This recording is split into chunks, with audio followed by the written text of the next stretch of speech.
நானும் என்னோட தங்கச்சியும் உடுமல்பேட் போயிட்டு வந்துட்டு இருந்தோங்க. பாப்பாவுக்கு வந்து ஹாஸ்பிட்டல் போயிட்டு வந்துட்டு இருந்தோம். வர வழியில் வந்து பார்த்தீங்கன்னா தொப்பம்பட்டியிலேருந்தே நல்ல மழைங்க அடித்து தட்டி வீசிடுச்சு.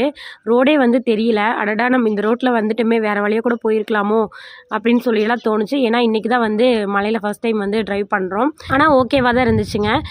கொஞ்சம் தூரம் ஓட்டினோடனே வந்து அப்படியே பழகிடுச்சு. எப்படி ஓட்டணும் அப்படிங்கிற ஒரு நேக்கு தெரிஞ்சிருச்சு. அதுக்கப்புறம் வந்து பங்க்கில் பெட்ரோல் அடிச்சுட்டு அதுக்கப்புறம் வந்து நான் ட்ரைவ் பண்ணேன். இங்கே மழை பெஞ்சதை பார்த்துட்டு எங்களுக்கு ஒரு நப்பாசைங்க. கண்டிப்பாக நம்ம ஊரில் மழை பெஞ்சிருக்கும். ஆடு மாட்டுக்கெல்லாம் வந்து இனி எப்படியோ மேவு வந்துருண்டா சாமி, அப்பாடி ஒரு வழியாக பிரச்சனை தீந்துரும் அப்படின்னு நினச்சிட்டு 2 பேரும் பேசிகிட்டே வந்தோங்க.